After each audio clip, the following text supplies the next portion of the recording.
Bismillah, alhamdulillah, wa salatu wa salam wa rasulillah sallallahu alayhi wa sallam.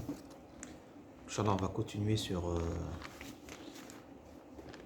notre série. Donc, on est toujours dans le sunnisme. Donc, on n'a pas encore fini cette série-là. Donc, avant de rentrer dans les divergences qu'il y a entre les différentes écoles, c'est-à-dire du sunnisme, Inch'Allah, on va déjà parler des preuves. C'est-à-dire les preuves qui sont considérées dans l'aqida, c'est-à-dire dans le dogme, les preuves par lesquelles on peut puiser ou fonder, c'est-à-dire la croyance. Et ça, c'est important, car toute divergence qu'il va y avoir, il faudra, c'est-à-dire que nous on revienne sur des bases, sur des preuves. Et les preuves où les gens de la sunna ils se sont mis, c'est-à-dire d'accord, il y a 3 preuves. Donc, ça c'est important, car toute croyance ou toute parole dans la religion, c'est-à-dire en l'occurrence, c'est-à-dire dans le dogme, il faut qu'on la mette, on doit la peser dans une balance. C'est-à-dire pour savoir est-ce que cette croyance est correcte ou bien cette croyance soit rejetée. Et là, c'est important. Et ces 3 fondements, il y a 3, c'est-à-dire preuves vers lesquelles, c'est-à-dire on doit, c'est-à-dire les gens de la sunna et toute croyance, on doit peser cette croyance ou cette parole sur ces 3 preuves-là. Il y a bien sûr le Coran. Il y a la sunna. Il y a ce qu'on appelle l'ijma', c'est-à-dire le consensus. Donc ça, c'est les 3 preuves. On va essayer de parler en détail de ces 3 preuves-là. C'est-à-dire pour qu'on soit, c'est-à-dire sain et sauf, c'est-à-dire qu'on soit libre de toute croyance, de toute mauvaise croyance dans la religion, il faut qu'on revienne à ces 3 preuves-là. On doit peser toute parole ou toute croyance vers ces 3 preuves. Donc le premier, bien sûr, c'est le Coran. Donc le Coran, bien sûr, qui est le livre d'Allah, subhanahu wa ta'ala, et qui ne peut être attaqué par le faux, qui est révélé par le sage et l'omniscient. Donc le Coran, il n'y a aucune divergence entre toutes les factions islamiques qu'on doit revenir au Coran. Personne ne diverge sur ça. Cependant, dans le Coran, il faut savoir qu'il y a 2 types de textes. On a les textes qu'on appelle muhkama, c'est-à-dire les textes clairs. Et on a les textes qu'on appelle équivoques, mutashabiha, ou bien mutashabihat. D'où sort cela? C'est dans la parole d'Allah, où Allah dit dans le Coran, dans la sourate Imran, c'est lui qui a fait descendre le livre. Il s'y trouve des versets sans équivoque, muhkama, qui sont la base du livre, et d'autres versets qui peuvent prêter à d'interprétations diverses, c'est-à-dire équivoques. Les gens donc qui ont une inclinaison vers l'égarement mettent l'accent sur les versets à équivoque, cherchant la dissension en essayant de leur trouver une interprétation que nul n'en connaît, l'interprétation à part Allah. Mais ceux qui sont versés dans la science disent « Nous y croyons, tout est de la part de notre Seigneur ». Donc, on voit bien dans ce verset-là que Allah stipule clairement qu'il y a des versets, c'est-à-dire qu'on appelle muhkama, qui sont clairs. Ils sont la base du livre. Et il y a des versets, c'est-à-dire qui sont équivoques, mutashabih, qui peuvent prêter à plusieurs interprétations. D'accord? Il peut avoir plusieurs sens.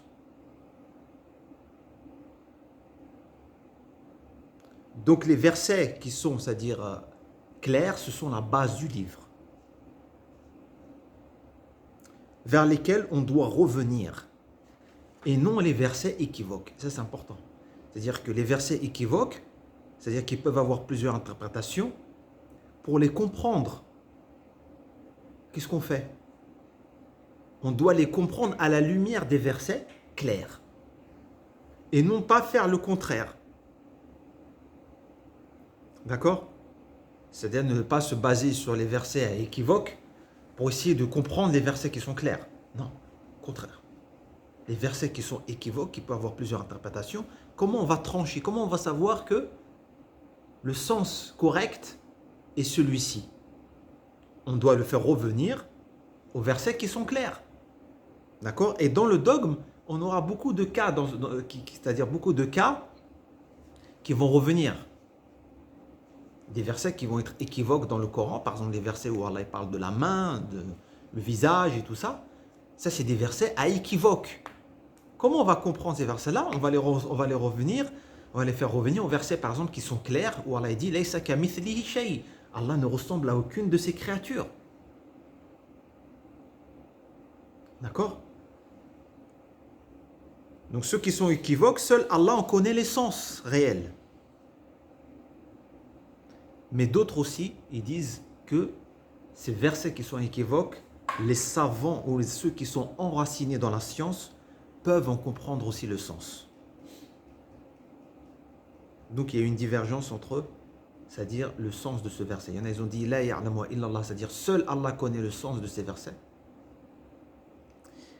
D'autres savants, ils ont dit « Seul Allah et ceux qui sont enracinés dans la science ».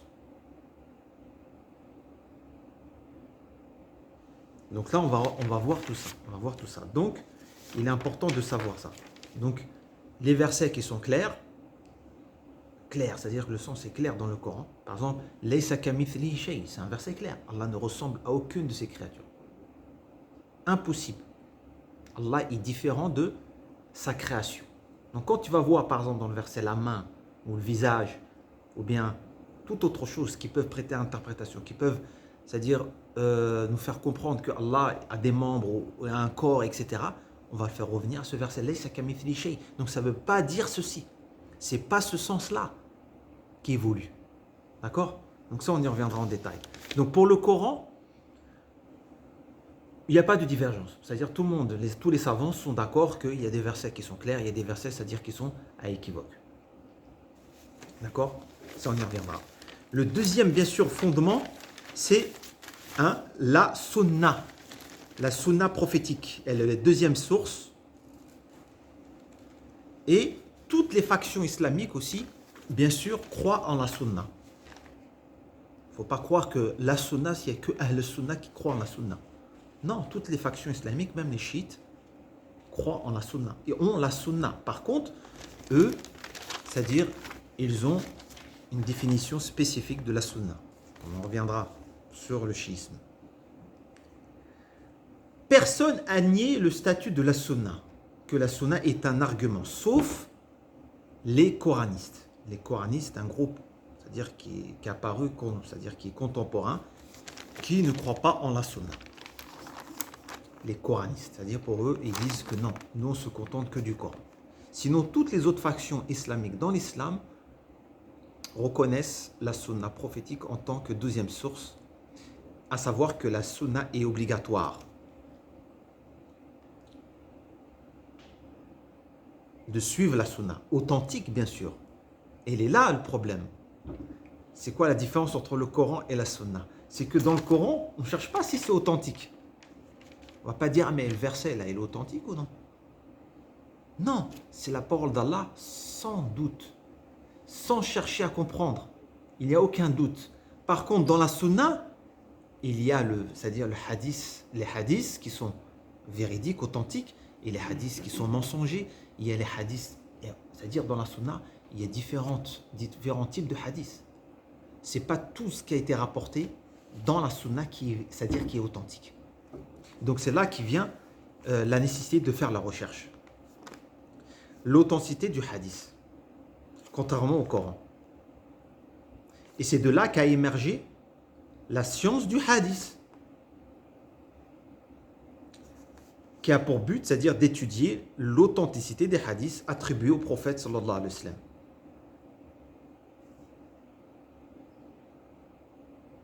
et les différentes composantes de celle-ci, à savoir le contenu du hadith, c'est-à-dire al-matn, et aussi la chaîne de transmission, les isnad, afin de classer, c'est-à-dire le hadith, selon la degré d'authenticité.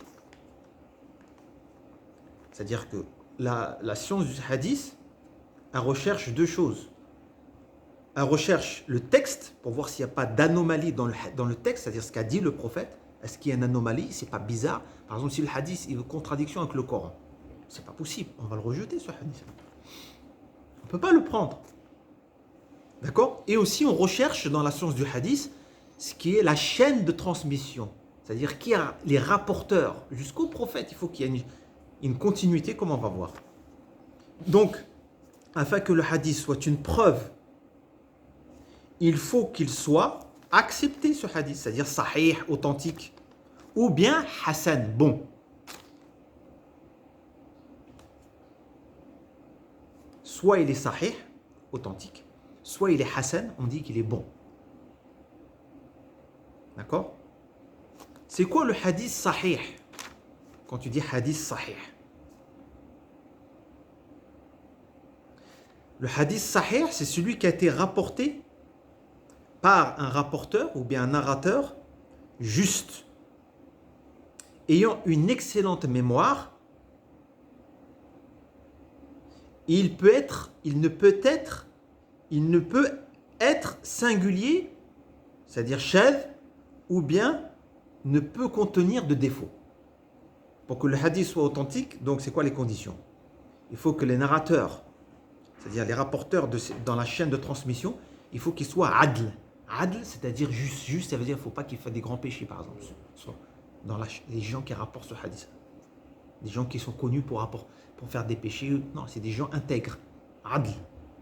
Et qu'ils ont aussi une excellente mémoire. Il ne faut pas que ce soit des gens connus qu'ils ont une faible mémoire, ou des gens qui oublient, des gens qui... On ne prend pas. Ce rapporteur-là, il va être considéré par exemple faible. Il faut pas qu'il soit aussi shadh. Shadh, c'est-à-dire singulier, c'est-à-dire qu'il contredit le rapporteur, c'est-à-dire il contredit des autres rapporteurs. C'est-à-dire des autres rapporteurs rapportent le hadith d'une autre manière que celui-ci. Donc là, il y a une irrégularité dans le hadith. Ou bien qu'il soit aussi, il peut contenir un défaut, ilal, une illa. Dans le hadith, il peut contenir un défaut aussi. Ça, c'est le hadith sahih. Le hadith hasan, il est comme le sahih, sauf que on accepte dans ce hadith-là que les narrateurs ont une mémoire moindre que celui du sahih. Ils ont une mémoire un peu moindre, c'est-à-dire un peu plus faible que celui du sahih. On dit le hadith, il est hasan. Hormis ces deux-là, on a quoi après? Donc on a le hadith faible. Lui, c'est-à-dire il ne remplit pas les conditions ni du sahih, ni du hasan. Donc il n'est pas acceptable. Ghayr maqboul. On ne peut pas fonder une croyance avec un hadith faible. Ni une pratique religieuse. Impossible. Avec un hadith faible. Par contre, certains savants ont dit qu'il est permis de rapporter des hadiths faibles dans ce qu'on appelle les actes méritoires. Tout ce qui est les actes méritoires, par exemple le mérite de jeûner, le mérite de lecture du Coran, le mérite de faire le dhikr. D'accord? Ils disent qu'il est permis de rapporter ces hadiths faibles dans ces portes-là. Si on a un hadith déjà qui nous prouve là, un hadith authentique qui nous prouve par exemple la légitimité de cette action-là. Dans Targhib, c'est-à-dire dans le mérite des actions. Dans le mérite des actions méritoires. Ça, c'est les trois catégories qu'on vient de voir. Mais le hadith aussi lui-même, par rapport, c'est-à-dire aux voies, aux chaînes de transmission par lesquelles il nous est parvenu, il se divise en deux catégories. Ça, c'est important. Le hadith, comment il nous est parvenu par rapport aux voies de transmission, et ceux qu'ils ont rapportés. Il a deux catégories. On appelle mutawatir, ce qu'on appelle le notoire, et l'autre, le singulier, l'ahad. Donc le mutawatir, et l'autre, c'est l'ahad, c'est le singulier. C'est quoi la différence? C'est-à-dire le mutawatir, c'est le hadith qui a été rapporté par un grand nombre de transmetteurs. un grand nombre. Si bien que la raison dit qu'il est impossible qu'ils se soient tous mis d'accord pour mentir. C'est impossible. Il y a tellement un nombre important de rapporteurs qu'ils ont rapporté ce hadith-là dans les chaînes de transmission. Par exemple, il y a centaines, il y en a 1000 qui ont rapporté, 1000 qui ont rapporté sur 1000 qui a rapporté, 1000 qui a rapporté dans chaque chaîne de transmission jusqu'au prophète sallallahu alayhi wa sallam. Il y a des centaines, des milliers de gens qui ont rapporté ce hadith-là. Donc la raison, il dit, c'est impossible, ces gens-là, ils se sont mis d'accord qu'ils sont tous dans le faux. C'est impossible. On l'appelle le hadith mutawatir. Ils ont rapporté exactement la même chose. Alors, c'est pas forcément parce qu'il y a deux hadiths mutawatir, c'est-à-dire le hadith al-ma'nawi, c'est-à-dire qu'il est notoire dans le sens qu'ils ont rapporté la même formule. Ça, c'est très rare. Mot à mot. Ça, c'est rare. Mais il y a aussi le mutawatir, le notoire, dans le sens qu'ils ont rapporté le même sens, sauf mais il y a des mots qu'ils n'ont pas utilisé les mêmes mots, mais c'est la même chose, ça veut dire toujours la même chose. Il est aussi notoire, ma'nawi. Notoire, ma'nawi. Ce hadith notoire, il est très peu dans la sunna. Alors, les savants même, ils ont divergé sur à partir de combien on arrive au hadith notoire. Ils ont dit 1000, il y en a, ils ont dit etc., plus de 100. Mais en tout cas, ils sont d'accord qu'il y a un nombre important de hadiths, des gens qui ont rapporté ce hadith-là, qui fait qu'il est notoire. Ce hadith-là, mutawatir, mais c'est bien sûr qu'il soit authentique, ça c'est sûr, exige sa mise en application. Sans discussion. Exige sa mise en application. Et implique une connaissance catégorique, c'est-à-dire l'ilm al-qat'i, c'est-à-dire que ce qui a été rapporté, c'est forcément une certitude, c'est vrai. Comme le Coran, tu ne peux pas remettre en question ça, cette parole qui a été rapportée. C'est-à-dire, s'il y a une croyance qui est rapportée d'une manière notoire, on doit l'accepter. On ne peut pas la remettre en question, cette croyance-là. Le Coran aussi, il nous était rapporté de manière notoire. Comment le Coran il nous est parvenu? C'est des centaines de gens qui ont rapporté, des centaines, milliers même, qui nous ont rapporté jusqu'à nous, ça remonte jusqu'au prophète, sallallahu alayhi wa sallam. D'accord? Il y a des hadiths aussi qui sont notoires. Donc, ils impliquent une croyance obligatoire, catégorique et obligatoire, qu'ils réfèrent de la pratique ou du dogme. C'est-à-dire que ça soit dans la pratique ou dans le dogme, il a le même statut. Le notoire, on doit obligatoirement le mettre en pratique. Et aussi, il implique la croyance certaine. Une croyance certitude. C'est une certitude. Tu ne peux pas dire, ah non, mais peut-être. Notoire, c'est qu'il n'y a pas de. C'est que les mots, ils sont les mêmes. C'est ça? Non, ce n'est pas forcément les mêmes, mais il y a le même sens. Ils ont rapporté la même chose. C'est ça, tu vois? Voilà. Ils ont rapporté. Il y a peut-être des mots qui changent, mais ça revient dans le même sens. Ils ont tous rapporté, par exemple, hadith notoire sur, par exemple, il y en a qui disent, on verra après en détail, par exemple, il y en a qui disent, Nuzul Isa ibn Maryam, la descente de Isa ibn Maryam, ils disent les hadiths, ils sont notoires. On verra, est-ce que vraiment ils sont notoires? Al-Sunna, ils disent ils sont notoires. Donc de là, ils ont fondé la croyance que c'est une croyance. D'autres, ils ont dit il n'est pas notoire. Donc il y en a, ils ont remis en question cela. On verra ça en détail. Mais ils sont très peu les hadiths notoires dans la Sunna. D'accord? La deuxième catégorie, c'est les hadiths qui sont très nombreux. Ça s'appelle le hadith ahad. C'est-à-dire le hadith singulier, c'est-à-dire qui n'est pas notoire, le contraire de notoire. C'est-à-dire qu'il ne rassemble pas les conditions du notoire. C'est-à-dire que dans la chaîne de transmission, il n'y a que des individus ou plusieurs qui ont rapporté. Il y en a, ils ont dit que ça ne dépasse pas 4, il y en a dit que ça doit être inférieur à 10, etc. Ils se partagent selon le nombre de ces chaînes et de ces narrateurs. C'est-à-dire dans chaque catégorie de rapporteurs, il ne dépasse pas 10 ou 4. Il ne dépasse pas 10 maximum dans chaque chaîne, ou moins. Des fois dans chaque chaîne, des fois dans certaines chaînes, jusqu'à que ça arrive au prophète sallallahu alayhi wa sallam. Et là, les hadiths, c'est-à-dire qu'ils sont ahad, ils sont aussi de 3 catégories. Par exemple, tu vois, le hadith al-gharib. Le hadith al-gharib, tu le vois souvent quand tu lis les hadiths, ils disent Hassan sahih gharib. Gharib, dans le sens étranger. Pourquoi on dit gharib? Il peut être authentique, mais gharib. C'est-à-dire que le hadith, il est rapporté par un seul rapporteur. Il y a un seul rapporteur, qu'il soit dans un seul stade ou bien à plusieurs stades.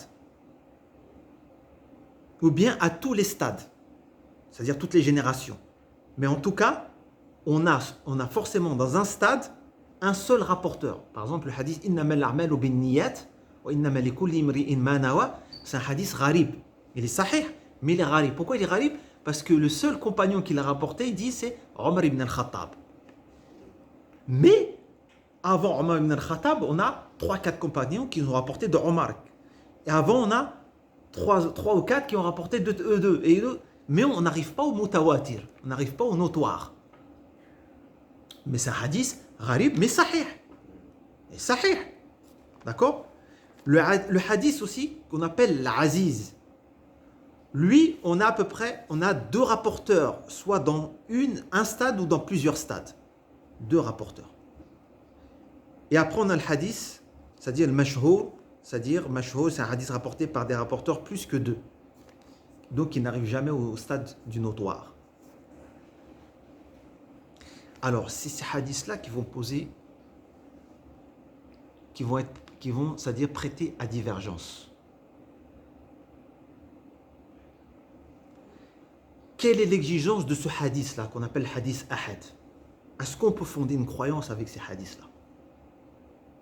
Alors, qu'est-ce qu'ils disent les savants sur cela? Les savants ont divergé.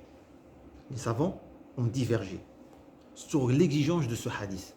Est-ce que ce hadith-là exige la mise en pratique et aussi exige ou implique une connaissance catégorique, oui ou non?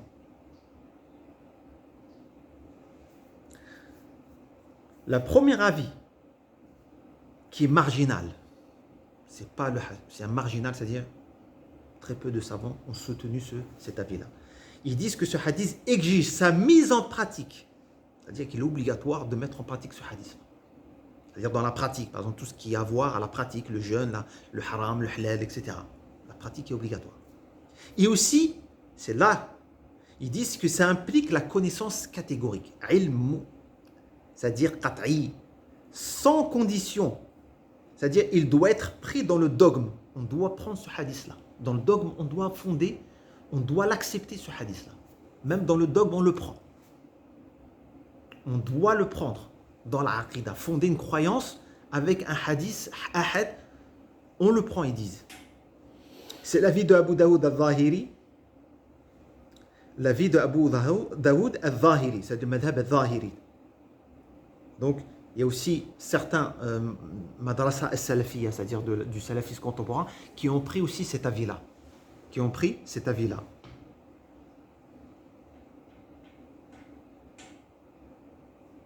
D'accord?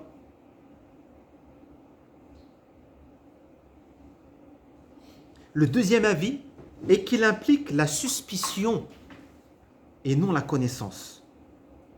Mais il exige la mise en pratique. C'est-à-dire qu'ils disent ce hadith-là, le deuxième avis, c'est l'avis des 4 écoles. Al-Maliki, Abu Hanifa, Shafi'i, Ahmed et la majorité des suiveurs de ces 4 écoles-là. Ils ont dit que ce hadith-là, dans la pratique, on le prend. Obligatoire de le mettre en pratique, ce hadith-là. Bien sûr qu'il est authentique, mais il est ahad, il n'est pas notoire. On doit le mettre en pratique. Par contre, il n'implique pas, c'est-à-dire la croyance certaine. C'est-à-dire, il implique la suspicion. C'est-à-dire quoi la suspicion? C'est-à-dire que l'erreur est possible. L'erreur est toujours possible. Tu ne peux pas être sûr à 100%, tu dis ce hadith-là, c'est le prophète qui l'a dit. Dans le hadith ahad. Le Coran, oui. Le Coran, on ne peut pas dire, ah mais attends. Non, mais le hadith, tu ne peux pas dire à 100% que le prophète, sallallahu alayhi wa sallam, il l'a dit. De là, ces savants, ils ont dit, on ne peut pas fonder une croyance avec un hadith de cette sorte-là. De ce type-là. Pourquoi?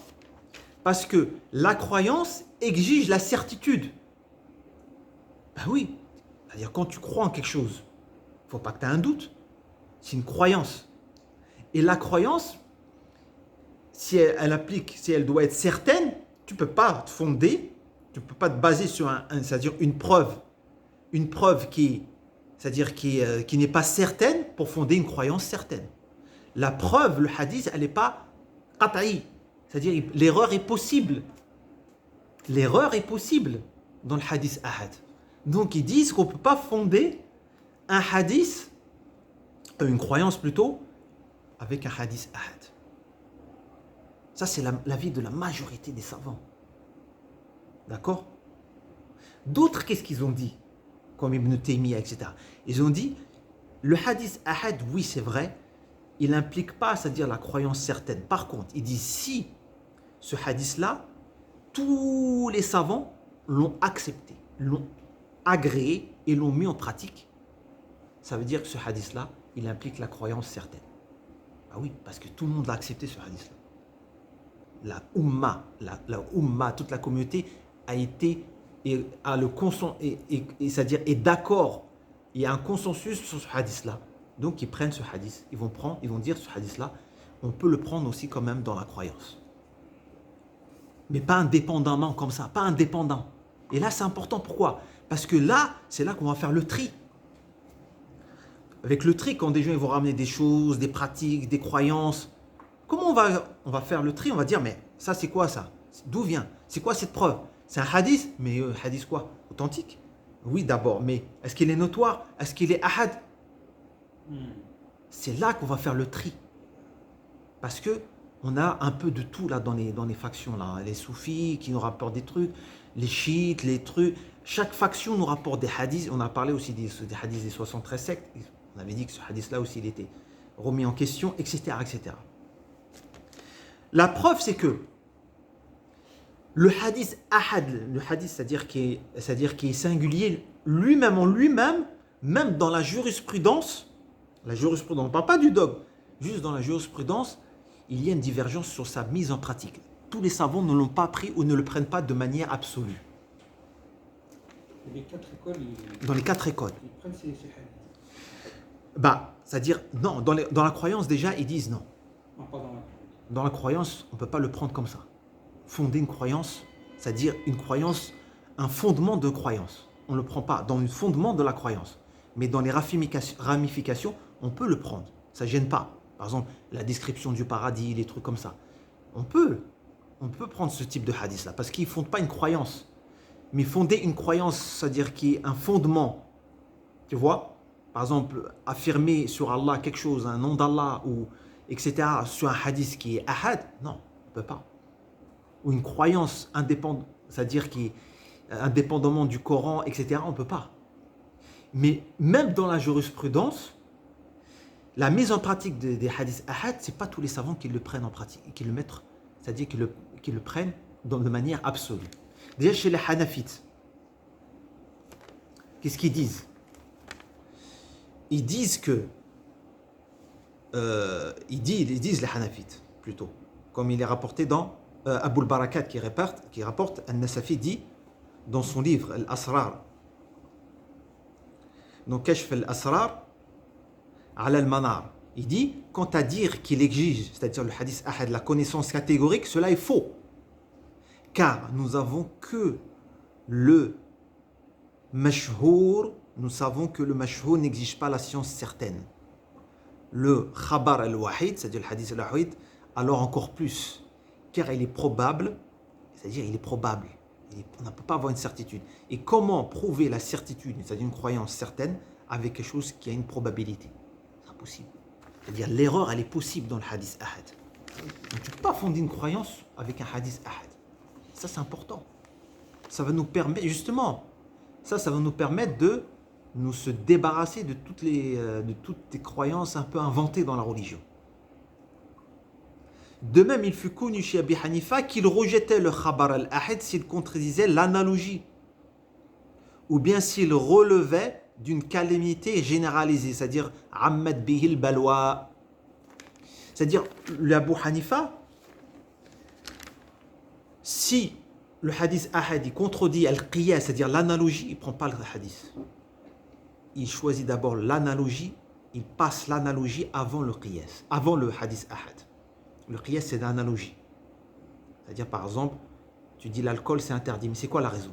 La raison, c'est que c'est enivrant. l'enivrant, c'est la cause de l'interdiction de l'alcool.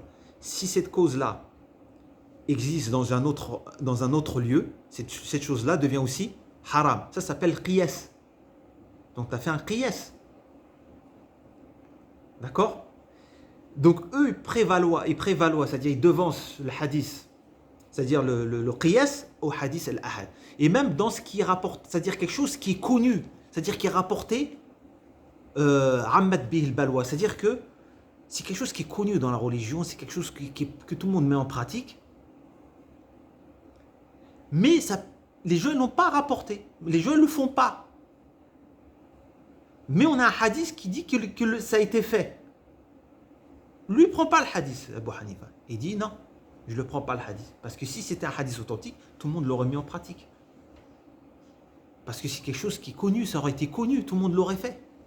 Par exemple, lever les mains, c'est-à-dire lever les mains, pas le premier takbir il-haram, c'est-à-dire les autres takbirat, lui, il ne lève pas les mains. Pourquoi? Il y a des hadiths. Il y a des hadiths. Pourquoi? Parce qu'il dit, ces hadiths-là qui sont rapportés, ils sont ahad. Si ça aurait été quelque chose qui était connu, tout le monde l'aurait fait. Et pourquoi ça n'a pas été rapporté par tout le monde? Il n'y a que quelques rapporteurs. D'accord? Les Malikites, pareil. Il dit, le khabar ahad n'exige pas la science certaine chez Malik. La preuve, c'est qu'il le rejetait s'il s'opposait à la pratique des gens de Médine. L'imam Malik, il devance la pratique des gens de Médine au hadith ahad. Pourquoi? Parce qu'il te dit, l'imam Malik, ils disent, oui, ce hadith, il est authentique, mais il y a que quelques rapporteurs qui ont rapporté ce hadith-là. Comment ça se fait que les gens de Médine ne l'ont pas fait? Donc lui, il te dit, je préfère la pratique des gens de Médine parce que c'est tout le monde. C'est les gens et les compagnons, les gens et les successeurs des compagnons. Ils ont vécu à Médine, ils ont pris la religion du prophète, Mohammed sallallahu alayhi wa sallam. Si c'était connu ce hadith-là, tout le monde l'aurait mis en pratique. Donc par exemple, il va dire, le qabd, moi je ne le fais pas. C'est-à-dire mettre sa main sur sa poitrine. Dans la prière, il te dit, oui, il y a des hadiths, mais la pratique des gens de Médine, ils ne font pas. C'est prioritaire, la pratique des gens de Médine, mais d'autres savants, ils te disent non, moi je préfère mettre le hadith ahad comme les Shafi'i. Il met le hadith ahad en priorité à la pratique des gens de Médine. Pour eux, la pratique des gens de Médine, ce n'est pas une preuve. D'accord? Donc, il ne faut pas, c'est-à-dire, voilà, prendre la sunna comme si c'était le Coran. D'accord? Il faut le juste milieu. Parce que là, on a deux extrêmes dans la sunna. Ça, c'est important. On a deux extrêmes dans la sunna. Ceux qui ont rejeté toute la sunna, les coranistes, ils ont dit, voilà, non, tous les hadiths, c'est pas vrai, c'est des mensonges, ça a été inventé, etc. Et ça, c'est faux. Ça, c'est faux. Mais aussi l'autre extrême. On prend tous les hadiths, voilà, tous les hadiths ils sont authentiques, tous les hadiths, on peut le prendre, c'est-à-dire dans la croyance, on ne fait pas le tri et tout ça, etc. Non, il faut le juste milieu. Et c'est là que justement, on va trouver une logique dans la religion. On va trouver une logique et un équilibre. Un équilibre. La sunna n'a pas le statut du Coran. Il n'est pas, c'est-à-dire indiscutable. L'erreur est toujours possible dans la sunna. L'erreur est toujours possible. Donc les savants, ils ont dit quoi?